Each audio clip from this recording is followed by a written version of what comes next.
Student, in this lecture we will see कि हम database से किस तरह से वैल्यूज फेच करके एक टेबल या एक अपने यूज़र साइट या अपने वेब ब्राउज़र पे शो कर सकते हैं। ठीक है, देखिए एक आपके पास जो वेबसाइट होती है उसमें आपके पास दो साइट्स होती हैं, एक यूज़र साइट है और एक आपके पास एडमिन साइट है। और आपके पास एक यूज़र साइट होती है और एक आपके पास सर्वर साइट होती है, क्लाइंट साइट और सर्वर साइट वेब एप्लीकेशन में। जब आप कोई भी फॉर्म फिल करते हैं या आप कोई भी डेटा एंटर करते हैं तो वो बेसिकली सर्वर साइड पे फॉर्म सबमिशन के बाद जाता है और वो डेटाबेस में सेव हो जाता है। ठीक है, फिर आप उन डेटाबेस को से चीज़ों को उठा के, डेटा उठा के आप अपने क्लाइंट साइड या यूज़र साइड पे शो कर देते हैं। अब इसका प्रोसीजर क्या है कि इसकी कि फॉर एग्जांपल एक एडमिन साइट है, एक दराज डॉट पी की तरह कोई भी एक वेबसाइट है जिन्होंने अपने प्रोडक्ट्स को यूज़र को दिखाना है। ठीक है, तो डेफिनेटली पहले वो अपनी वेबसाइट में प्रोडक्ट्स को ऐड करेंगे, उसके बाद वो यूज़र्स को दिखा सकते हैं। तो उसके लिए आपके पास एक एडमिन साइट होती है और एक आपके पास क्लाइंट साइट होती है।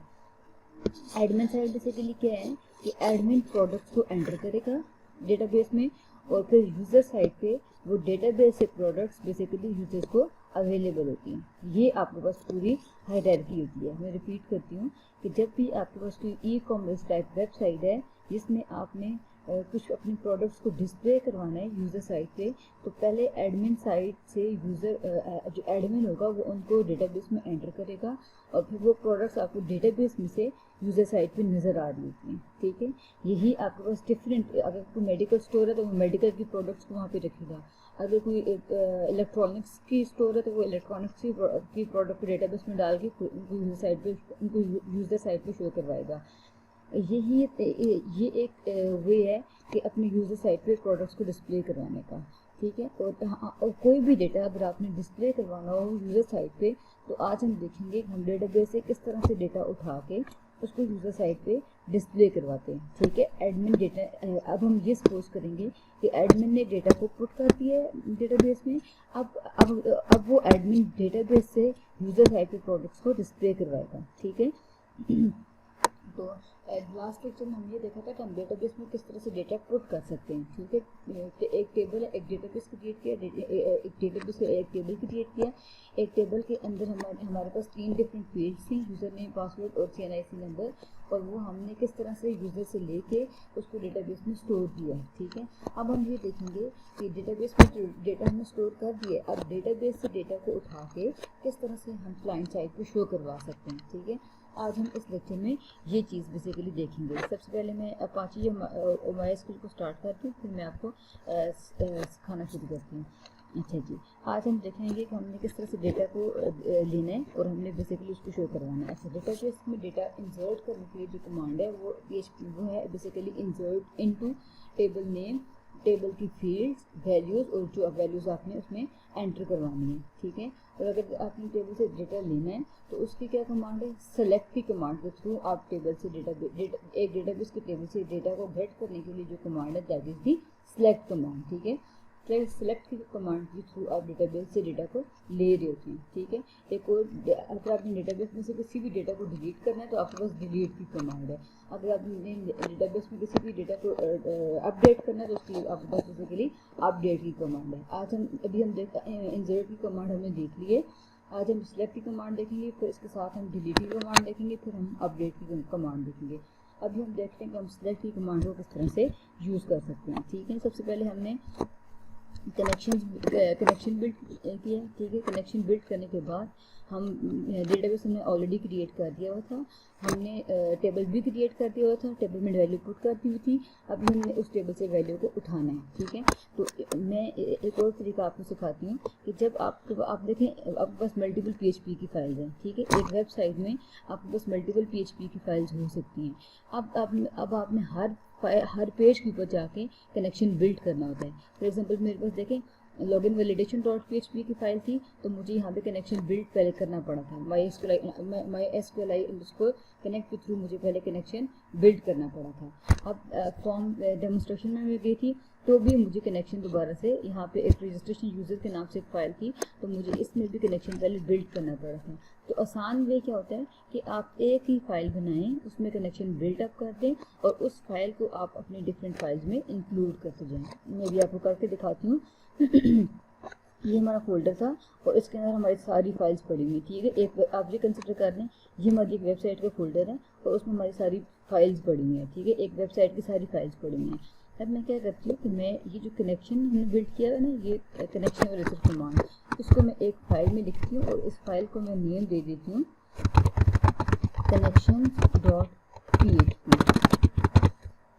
तो इसको PHP की एक्सटेंशन से आप सेव कर देंगे, ठीक है। connections.php, इसको PHP के सिंटैक्स के अंदर लेके आए,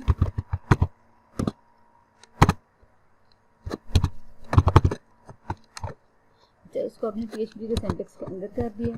अब आपको देखें, आप पहले डेटाबेस से, आप पहले सर्वर साइड से, सर्वर से कनेक्ट होंगे, फिर डेटाबेस से कनेक्ट होंगे और फिर आपका कनेक्शन बिल्डअप हो जाएगा। अब इस फाइल को आप जब हर PHP की फाइल के अंदर यूज़ करेंगे तो आपका कनेक्शन एक्चुअली बिल्डअप हो चुका होगा। अच्छा, अब हम इस फाइल को हमने सेव कर लिया, कनेक्शन हमारा बिल्ट है, इसको हम यूज़ करेंगे। अभी हमने डेटाबेस से डेटा को लेना है, ठीक है। पहले हम देख लें डेटाबेस में कितने रिकॉर्ड्स पड़े हुए हैं। मैं पहले डेटाबेस को खोल के चेक कर लेते हैं कि हमारे पास डेटाबेस में कितने रिकॉर्ड पड़े हैं। मुझे जहाँ तक याद है कि हमने सिर्फ एक ही रिकॉर्ड उसमें एंटर किया था। चलिए हम उसी रिकॉर्ड को फैच कर लेते हैं, फिर हम दोबारा एक रिकॉर्ड को एंटर करके फिर हम उसको फैच कर लेंगे। एक ही रिकॉर्ड हमारे पास था और वो जो रिकॉर्ड था जो हमने ऐड किया था, अब उसको देखते हैं कि हमने उसमें कौन कौन सी फील्ड्स ऐड की थी।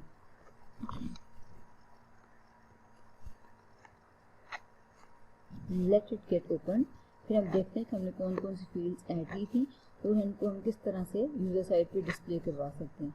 ये हमारा टेबल था, स्टूडेंट्स के नाम से हमारा टेबल था, सॉरी डेटाबेस थी हमारे स्टूडेंट्स के नाम से, स्टूडेंट्स के नाम से हमारी डेटाबेस थी और इस डेटाबेस में हमने टेबल क्रिएट की थी। एक हमने तो लॉगिन रजिस्ट्रेशन की वैलिडेशन करने के लिए टेबल क्रिएट किया था, एक हमने स्टूडेंट डिटेल्स को ऐड करने के लिए क्रिएट किया था, ठीक है।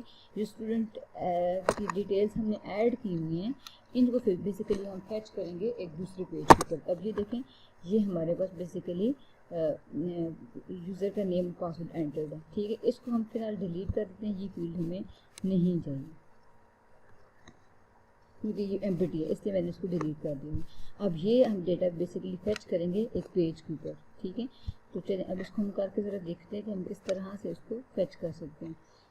अच्छा, अब आप देखें इसको, यहाँ पे आपको पहले हमने डेटाबेस से डेटा लेना है और फिर हम उसको एक फॉर्म में शो करवाना है, ठीक है। तो पहले हम एक फॉर्म क्रिएट करेंगे जिसमें हम डेटाबेस से डेटा उठा के इसमें पुट करेंगे। एक पूरी फाइल क्रिएट कर लेते हैं ताकि आपको इजीली समझ आए। इस फाइल को हम डिस्प्ले डेटा, इसको मैंने नाम रख दिया, इस फाइल का मैं नाम रख देती हूँ डिस्प्ले डेटा डॉट PHP, इसका नाम है, PHP की एक्सटेंशन है। ये हमारे पास एक PHP की फाइल बन गई है और इस फाइल में हमने यूज़र से डेटा लेके इसको डेटाबेस से डेटा लेकर उसको यूज़र साइड पे डिस्प्ले करवाना है, ठीक है। तो पहले हम डेटाबेस से कनेक्ट हों, तो कनेक्शन के लिए हमारे पास ये फाइल ऑलरेडी बनी हुई है, ठीक है। हमने इस फाइल को बेसिकली लिंक कर देना है अपनी इस फाइल को हमने लिंक कर देना है बेसिकली अपनी फाइल के साथ ताकि हम उसको यूज़ कर सकें। इंक्लूड और फाइल का नेम पे connections.php, इंक्लूड की कमांड के थ्रू हम बेसिकली एक फाइल को इंक्लूड कर लेते हैं या कनेक्शन बिल्डअप कर लेते हैं, ठीक है। सॉरी, ये अगर आपने मल्टीपल PHP की फाइल्स है, किसी PHP की फाइल से दूसरी PHP की फाइल में ऐड करना है तो आपने इंक्लूड की कमांड यूज़ करनी है, ठीक है। फॉर एडिंग PHP फाइल, ठीक है। अब आप देखें कि आप अगर आपको PHP की फाइल ऐड करनी है तो आपने इंक्लूड की कमांड यूज़ करनी है। आपने connections.php की कमांड connections.php की फाइल इंक्लूड की है तो connections.php में जितना भी कोड लिखा होता है वो एक्चुअली यहाँ पे इंक्लूड हो चुका है। Now you can see there is a single command by the name of mysqli_connect, और इस कमांड के थ्रू आप बेसिकली एक्चुअली पहले सर्वर से कनेक्ट हो रहे हैं, फिर आप डेटाबेस से कनेक्ट हो रहे हैं, ठीक है। तो जब आपने ये कमांड लिख दिया दैट मीन्स कि बेसिकली आप सर्वर साइड से भी कनेक्ट हो चुके हैं और अपने डेटाबेस से भी कनेक्ट हो चुके हैं। अब हम सिलेक्ट की कमांड के थ्रू पहले डेटाबेस से डेटा को लेंगे, ठीक है, और फिर हम इसको यूज़र साइड पे डिस्प्ले करवाएंगे।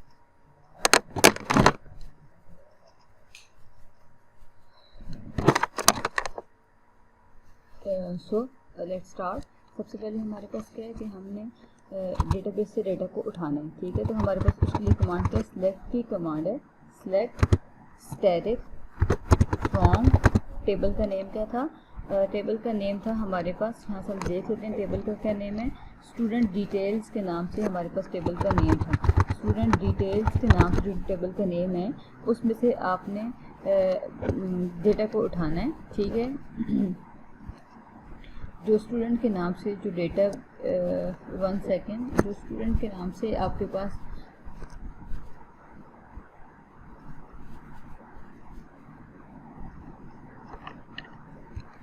अच्छा, आपने सिर्फ कमांड ये लगानी है कि आपने जितना भी डेटा उसमें पड़ा हुआ है वो डेटा आपने उठा लेना है, ठीक है।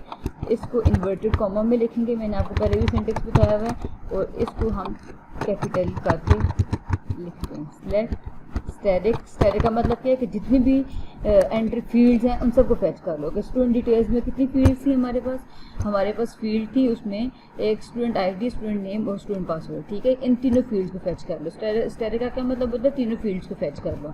अगर स्टैटिक नहीं लिखते तो आपने स्पेसिफिक उस फील्ड का नाम लिखना है। फॉर एग्जाम्पल अगर आप एस नेम को फैच करना चाहते तो आप एस नेम लिख देंगे, लेकिन मुझे सारी फील्ड्स चाहिए तो मैं इसको स्टैटिक लिखूंगी यहाँ पे। सिलेक्ट स्टैटिक का मतलब है कि आपने सारी फील्ड्स को फैच करना है। Select static from student details, तो मतलब स्टूडेंट डिटेल्स में से सारी डिटेल्स को फैच करके इस क्यूरी को हम बेसिकली किसी वेरिएबल में स्टोर कर देते हैं, जो कि आपको मैंने पहले भी बताया हुआ है। मतलब वेरिएबल इन्वर्टेड कॉमा सेमीकोलन, उसके अंदर आपने अपनी सारी क्यूरी लिख लेनी है। अब आप देखें आपने सारी उसमें से बेसिकली उठा लिए हैं, सारी जितना भी डेटा स्टूडेंट डिटेल्स में पड़ा हुआ था वो आपने सारे का सारा उठा लिया, ठीक है। अब उसको आपने किस तरह से यूज़ करना है, अब इसके लिए आपके पास जो फंक्शन है दैट इज़ mysqli_fetch_array, ठीक है।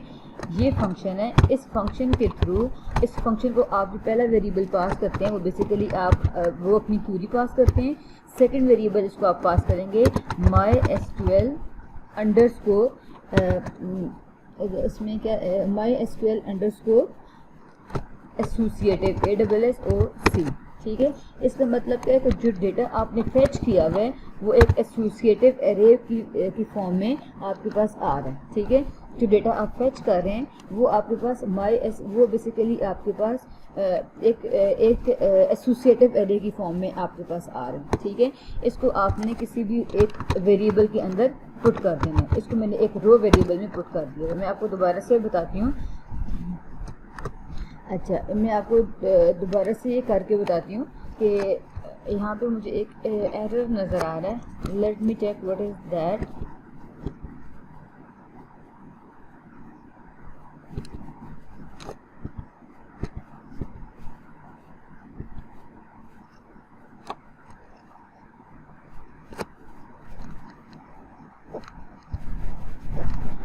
अच्छा ठीक है, अब देखिए mysqli_fetch_array में से आपने वैल्यूज़ को उठाया है, ठीक है। $SQL के अंदर आपके पास सारी रोज़ आती हैं। अब वो रो डेफिनेटली आपके पास एरे की फॉर्म में होंगी, क्योंकि इसमें तो मल्टीपल डेटा हो सकता है। अभी तो हमारे पास एक ही फील्ड है लेकिन उसमें मल्टीपल फील्ड हो सकती हैं, ठीक है। मल्टीपल स्टूडेंट्स के लिए स्टूडेंट नेम और पासवर्ड हो सकते हैं, लेकिन हमने सिर्फ एक का स्टोर किया हुआ है, लेकिन वो होती एक एरे की फॉर्म में है, ठीक है। तो आपने ये डेटा उठा लिए। अब इस डेटा को आपने echo की कमांड के थ्रू डिस्प्ले करवा देना है, ठीक है। रो ऑफ 0 मतलब फर्स्ट रो को आपने डिस्प्ले करवाना है। mysqli के अंदर आपके पास बेसिकली mysqli फैच के थ्रू आप सारी की सारी रोज़ को फैच करते हैं। इस वेरिएबल में जितना भी डेटा स्टोर्ड है उसको आप mysqli_fetch_array के नाम से एक फंक्शन है PHP में, उसके थ्रू आप रो को 1 बाय 1 उठाते हैं और आप बेसिकली उसको डिस्प्ले करवा देते हैं। अभी हम देखेंगे कि ये किस तरह से वर्क करता है। Let's see this on the browser.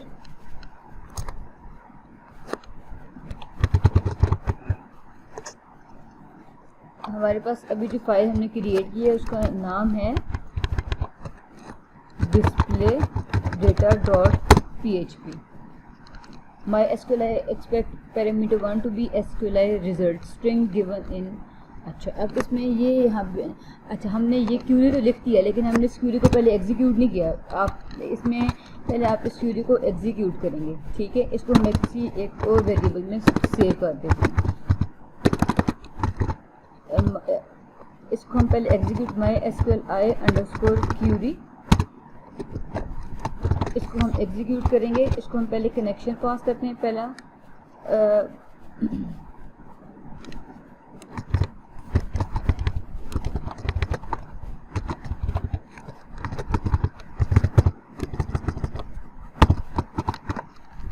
पहले आपने अपनी क्यूरी एग्जीक्यूट की है, जो कि हमने पहले भी देखी थी, और उसके बाद हमने बेसिकली उस जो हमने क्यूरी एग्जीक्यूट कर ली है उस क्यूरी का रिज़ल्ट हम यहाँ पे पास करेंगे। Now let's check this undefined offset 0 on line 8। ठीक है, अनडिफाइंड ऑफसेट मतलब हम इसको रो 1 करके चेक करते हैं। इसको हम नाम पास कर देते हैं उसमें से जो हम रो ले रहे हैं। ठीक है, अब देखें कि आपने बेसिकली एक एसोसिएटिव एरे है, तो आपने उस फील्ड का नेम पास करना है, जिस फील्ड का अपनी वैल्यू उठानी है। मैंने आपको पहले भी बताया था कि आप उसको आप बेसिकली स्ट्रिंग की फॉर्म में इंडेक्स असाइन करते हैं और फिर उसको बेसिकली आप लिख रहे होते हैं। अच्छा ठीक है, अब आप देखें कि आपने एक एसोसिएटिव एरे में आपने अपना डेटा फेच किया और उस डेटा को आपने एक वेरिएबल के अंदर सेव किया एसोसिएटिव एरे की फॉर्म में, और फिर आप उसको 1 बाय 1 उठाते जा रहे हैं। मैंने आपको एसोसिएटिव एरेज वाले चैप्टर में बताया भी था टॉपिक के अंदर कि आप जब एसोसिएटिव एरे को डिक्लेयर करते हैं तो उसको आप इंडेक्स असाइन करते हैं। वो जो इंडेक्स होती है हर वैल्यू की जो इंडेक्स होती है वो बेसिकली स्ट्रिंग की फॉर्म होती है, तो उस स्ट्रिंग के थ्रू आपने उसको एक्सेस करना होता है। अब आपके पास ये हो गए। अब आप देखें कि आपने इस डेटा को यहाँ पे शो करवा दिए। अब देखें इसको मैं थोड़ी सी आपको ज़्यादा प्रॉपरली दिखाती हूँ। यहाँ पर मैं इसको कॉन्केटिनेशन की कमांड के थ्रू मैं आपको दिखाती हूँ ताकि आपको प्रॉपर्ली समझ आए। एक उसमें हमने ये वैल्यू ले लिए, एक हम उसमें ले लेते हैं डॉलर ऑफ रोज में हम ले लेते हैं एस पासवर्ड भी हम ले लेते हैं। ठीक है, अब हम देखते हैं कि ये हम किस तरह से यहाँ पे शो करवाते हैं। ये देखिए ज़ैनब भी आ गए और जो पासवर्ड एंटर किया हुआ था वो भी आपको यहाँ पे डिस्प्ले हो चुका है। ठीक है, अब हम देखें कि इसको हम किसी टेबल में किस तरह से शो करवा सकते हैं। ये डेटा जो हमने बगैर किसी टेबल की शो करवाया ना, अभी हम ये देखते हैं कि हम इसको किसी टेबल में किस तरह से शो करवा सकते हैं। तो पहले आप टेबल क्रिएट करेंगे।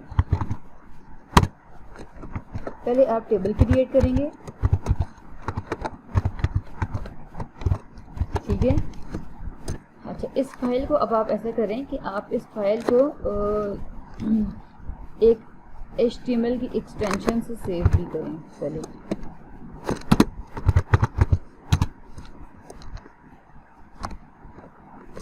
यहाँ पे मैं PHP का कोड ऐड कर देती हूँ। ठीक है, ये आप बस इसको मैं ज़रा सेट करती हूँ। 1 second, let me create a table first. मैं टेबल को क्रिएट करने से पहले यहाँ पे बूटस्ट्रैप की फाइल को लिंक कर देती हूँ। टाइटल हम इसको कुछ भी दे देते हैं, डिस्प्ले प्रोडक्ट्स। ठीक है, इसमें हम पहले एक टेबल क्रिएट करते हैं। बॉडी में जाके पहले हम एक कंटेनर बनाते हैं, इसमें हम एक टेबल क्रिएट करेंगे। क्लास हम इसको देंगे बूटस्ट्रैप की कोई भी, table dash centre if there is a class table dash stripe. ठीक है, हम इसको बॉर्डर्ड कर देते हैं। ठीक है, ये टेबल क्रिएट कर ली। ये हमने एक रो क्रिएट की है, या इसको हम TH दे देते हैं।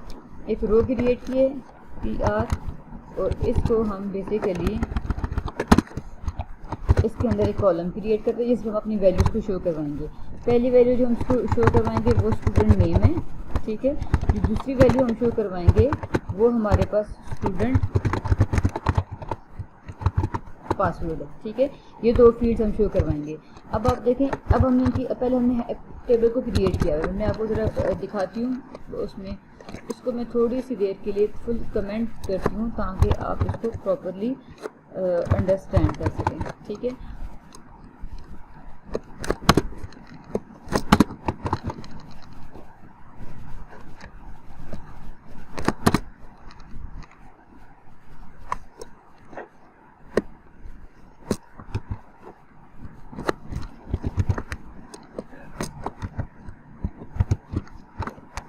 अब मैं आपको दिखाती हूँ। ये हमारे पास टेबल है, ये हमारे पास टेबल क्रिएट हो चुका है। अब इस टेबल में हमने वैल्यूज़ को पुट करना है, तो वो वैल्यूज़ हम पहले डेटाबेस से लेंगे और फिर वो वैल्यूज़ हम यहाँ पे शो करवाएंगे। ठीक है, इसको मैं थोड़ी सी हेडिंग दे देती हूँ ताकि थोड़ा सा हम इसको प्रॉपर कर सकें।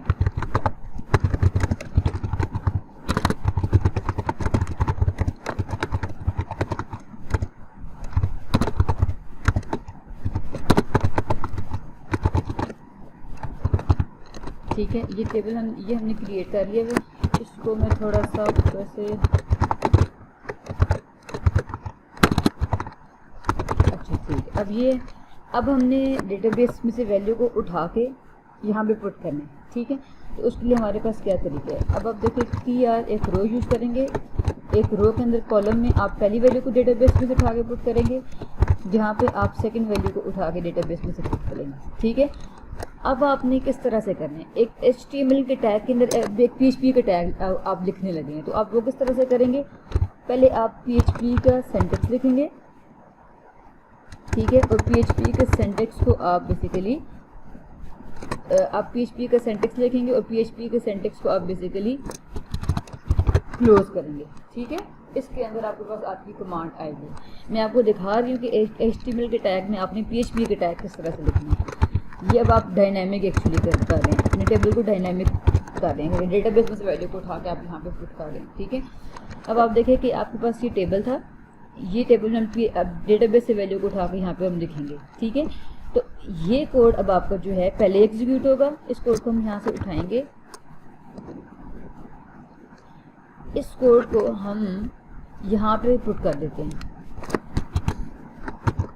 ठीक है, इसमें बेसिकली पहले क्या होगा, कनेक्शन बिल्टअप होगा और आपका डेटाबेस से डेटा उठ के यहाँ पे आ जाएगा। ठीक है, यहाँ से डेटा आपने उठाया हुआ है, ये डेटा आप यहाँ पे शो करवाने की बजाय बेशक आप उसको यहाँ पे भी शो करवा दें, ये हम उठाएंगे, सिर्फ हमने वो वैल्यू उठानी है और उस वैल्यू को हमने यहाँ पे पुट कर देना है। ठीक है, ये वैल्यू आप यहाँ पे उठाएंगे और उस वैल्यू को आप यहाँ पे पुट कर देंगे, ये सिर्फ आपने करना है। अब आपको समझ आ जाना चाहिए। पहले PHP का कोड है जिसमें से आपने डेटाबेस में से डेटा उठाना है, फिर आपने एक HTML में का टेबल क्रिएट करना है और उस HTML के टेबल में इस तरह से आपने अपना डेटा पुट करना है। ठीक है, ये बेसिकली आपके पास तरीका है कि आपने इस तरह से अपना डेटा उठा के PHP के टेबल में पुट करना है, सॉरी HTML के टेबल में पुट करना है। अब हम देखते हैं कि हमारे पास डेटा शो होता है या नहीं हो रहा। यहाँ पे आप देखें, आपको ये तो शो हो रहा है लेकिन आपको यहाँ पे डेटा नहीं एक्चुअली शो हो रहा। स्टूडेंट नेम और स्टूडेंट पासवर्ड तो लिखा हुआ आ रहा है, लेकिन आपको इस रो में जो डेटा पड़ा है वो एक्चुअली आपको शो नहीं हो रहा। लेट्स सी कि हमारे पास क्या इसमें एरर आ रहा है कि हमारा डेटा क्यों नहीं शो हो रहा।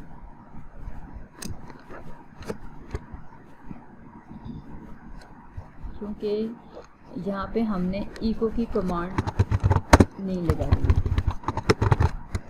ठीक है, इको की कमांड और हमने इसको सेमीकोलन से बंद कर देना। अब हम चेक करते हैं, ये देखें आपका जो डेटाबेस डेटा था वो इस तरह से एक प्रोडक्ट एक टेबल में आ चुका है। ठीक है, ये आपके पास बेसिकली तरीका है कि आपने बेसिकली अब जो भी आपका डेटा है उसको आपने किस तरह से एक टेबल में शो करवाना है डेटाबेस से उठा के। ठीक है, हम डेटाबेस से वैल्यू को उठाया है और उसको हमने यहाँ पे डेटाबेस में एंटर करवा दिया। ये बेसिकली आपके पास तरीका है कि आपने किस तरह से डेटाबेस से डेटा को लेके एक टेबल में शो करवाना है। सिंपल, आपने यहाँ पे डेटा शो करवाया, यहाँ से डेटा फेच किया, एक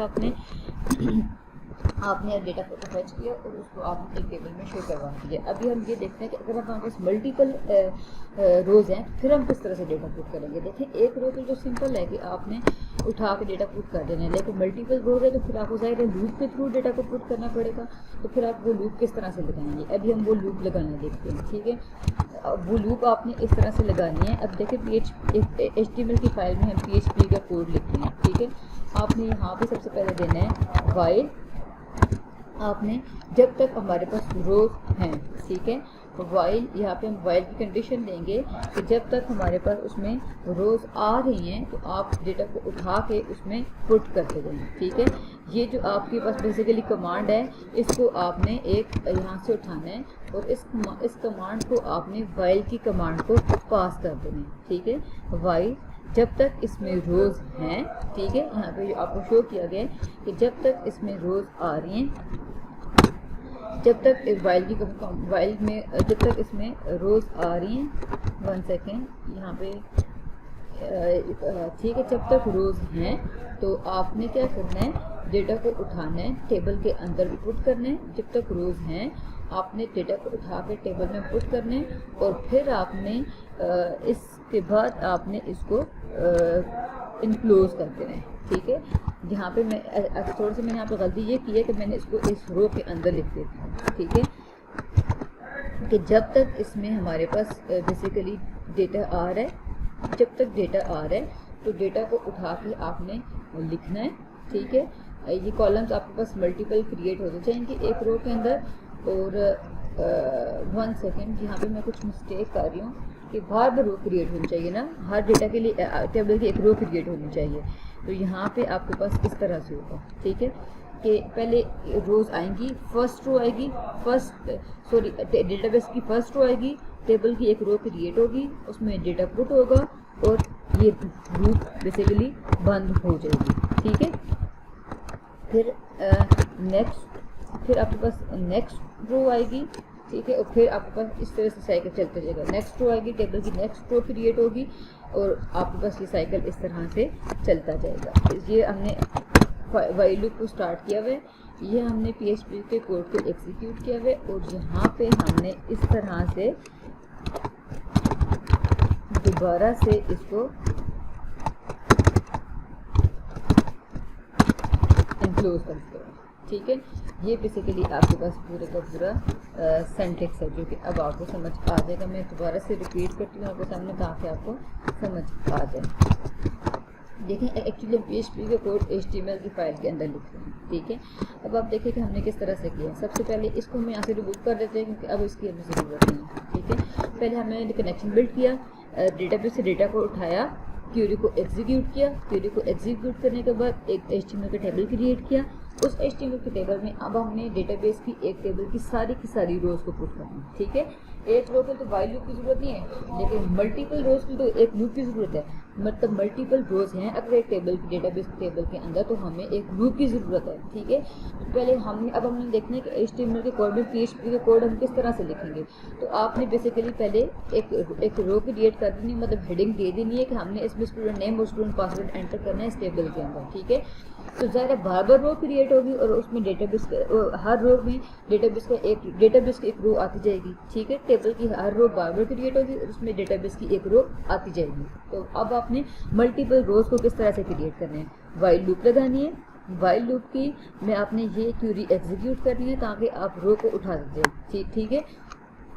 इसमें आपके पास क्या होगा कि आपने पहले फर्स्ट रो उठानी है, आपके पास नेम और पासवर्ड आ जाएगा, ठीक है। फिर आपके पास ये वाइल लूप बंद हो रही है, ठीक है। देखें, ये वाइल लूप का स्टार्ट है, HTML का कोड है, फिर उस पर PHP की वैल्यूज़ आ रही हैं और फिर आप एक वाइल लूप को बंद कर रहे हैं, ठीक है। तो मतलब जब भी आपने वाइल लूप को आप बंद करें तो आप PHP का सिंटैक्स फॉलो करेंगे, उसके अंदर बंद करेंगे। ये देखिए PHP का सिंटैक्स आपने फॉलो किया है और उसके अंदर आपके पास वाइल लूप की कमांड आ रही है, क्योंकि वाइल लूप HTML की कमांड नहीं है, PHP की कमांड है। वाइल लूप PHP की कमांड है तो PHP के टैग के अंदर आएगी। अब आपने डेटाबेस से वैल्यू को उठाना है तो PHP के अंदर ये कमांड आ रही है, तो PHP का सिंटैक्स पहले आप टैग लिखेंगे, उसके अंदर आप PHP का कोड लिखेंगे, ठीक है। इस तरह से आप देखें HTML को हमने PHP के साथ एम्बेड किया हुआ है।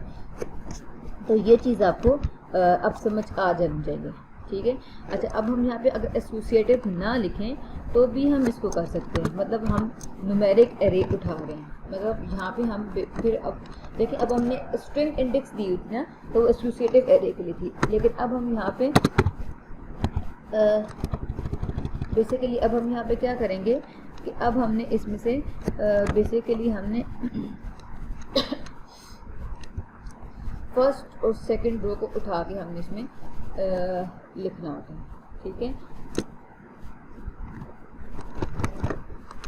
अब हम देखते हैं कि हम इसको किस तरह से एग्जीक्यूट कर सकते हैं।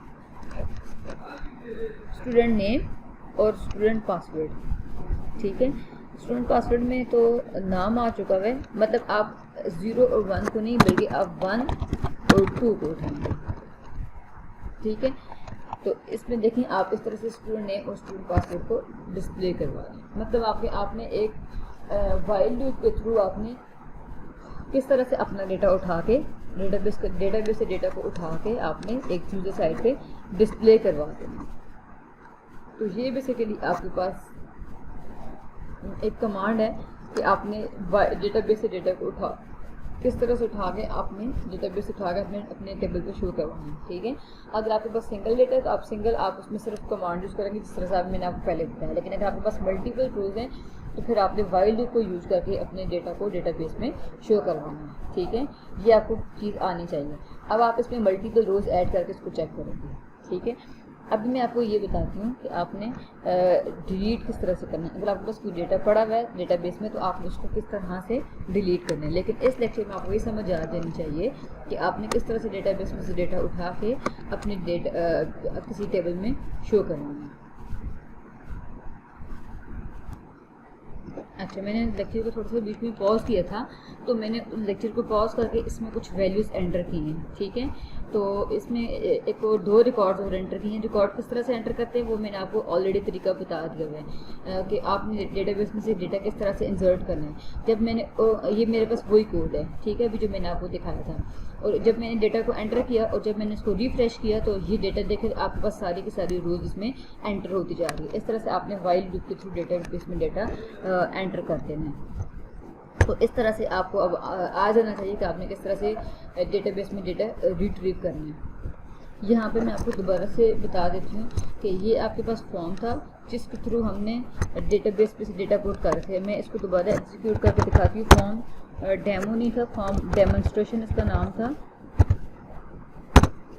फॉर्म डेमोन्स्ट्रेशन के थ्रू हम कोई भी फील्ड उठाते हैं, ठीक है, और उसको हम सबमिट करके डेटाबेस में पुट कर देते हैं। वैल्यू डेटाबेस में इंसर्ट हो चुकी है। इसको आप रिफ्रेश करेंगे तो आप देखेंगे PHP माई एडमिन आपको डेटाबेस में वैल्यू नज़र आएगी। अब हम इसमें से वो फाइल एग्जीक्यूट करेंगे जिसमें हम डेटाबेस में डेटा पुट कर रहे हैं। ठीक है, तो आप देखें कि आपको वो स्टूडेंट नेम और पासवर्ड आपको यहाँ पे शो हो रहा है। ठीक है, ये आपके पास बेसिकली तरीका है। पहले आप डेटाबेस में डेटा इंसर्ट करके देखें और फिर आप उसको रिट्रीव करके देखें। तो इस लेक्चर को अब आप अंडरस्टैंड करें, प्रैक्टिस करें, फिर आपको जहाँ से समझ नहीं तो फिर आप मुझसे पूछें।